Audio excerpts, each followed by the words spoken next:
had some trouble drinking. Oh. Well, if you want to tell, tell. No, if it's not dangerous for you, you tell.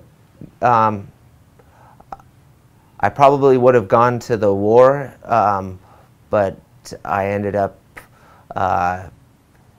got in trouble drinking, and they sent me into a program, so I stopped drinking for most of the time into the military, and that was in 1990, and then I started back up in 1997, and I was under kind of a lot of stress with, I'd been married a couple times, and I ended up going back to drinking, and I lost my career in the military. Got it. You said that you married a couple times? Yes. Why you don't tell those stories? Story, we need story. I think it's kind of common for a lot of guys in the military. They, you're away from home, you get lonely, and you meet a girl in town, and it's easy to get married in the military because they can give you a house, and you have enough money to provide for your family, and so then you get married kind of fast, and maybe you don't pick the right girl. So maybe a lot of guys, when they go away, the girls get lonely and stuff, so it's a kind of a problem in the military. There's a lot of divorces in the United States military. That's the reason that divorce? What's the reason they divorce so usually? Even in this society is so common. Even in America it's so common. Why it's so much? Well, what's the reason that in America the people divorce easily? I think, you know, a lot of times it has to do with maybe you didn't get married for the right reasons at the beginning, and you didn't spend enough time getting to know your wife or your spouse to see if you had a lot in common or she had a good character. And then I think a lot of times it's infidelity, so one person cheats on the other. Then this is the reason to divorce. Yes. And I think also financial pressure too.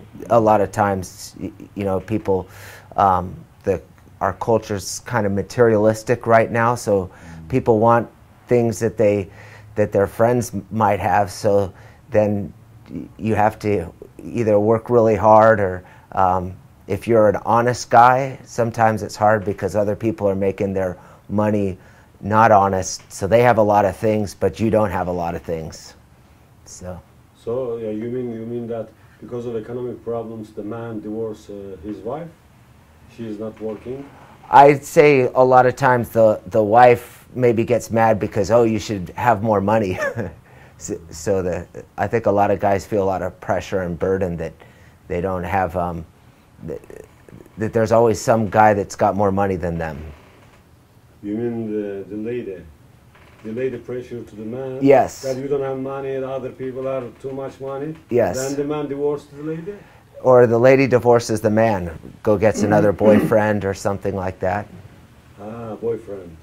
I see. Even the husband, when he saw she's with a boyfriend, then divorced, isn't it? Yes, yes. Or sometimes maybe the man gets into a fight with his wife or hangs out with his friends, and you know, sometimes, a lot of times it's the guy's fault too, where he's making too much money and he's going out and having a girlfriend. I have to go work, I have to go do business and go out and drink and stuff, so I think that for a lot of people, you know, drinking and business it causes a lot of problems where they're not spending time with their family. Drinking, or people say, oh, well, I have to go spend time with my clients. So they go out to a bar, and when they should be home with their friends, like maybe trying to network. People do a lot of dinner, drinking, go to the bar, and talk to people for business and stuff. But then it ends up being too much of a party and not business anymore. But I didn't go that detail. Could you repeat it? They go to bar for speaking about business? Yes. Then what? Then they have too many drinks and they don't go home soon enough. After the military, I got out and stayed in Kentucky. I stayed in a small town and worked in a factory for 2 years, working in a steel mill. And I had a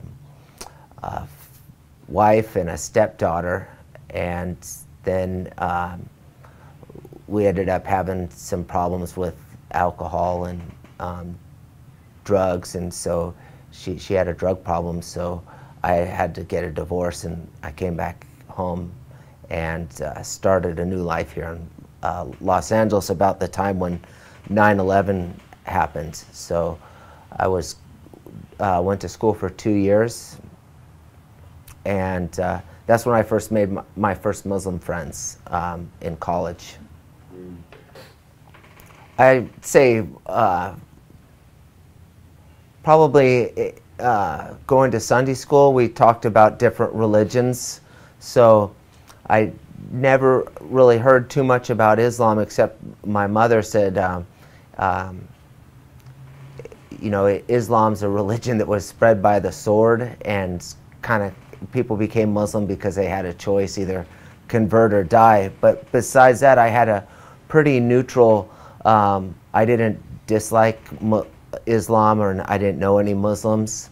I just saw, growing up, a lot of the stuff on TV about the problems in the Middle East, and some in the 1980s when I was a kid, it was pretty much the United States was having trouble with the Shiite extremists. So that's my first real kind of education of Islam, but I didn't let that make me prejudiced. And then during the my time in the military, I met a couple Muslim people, and so I still had a positive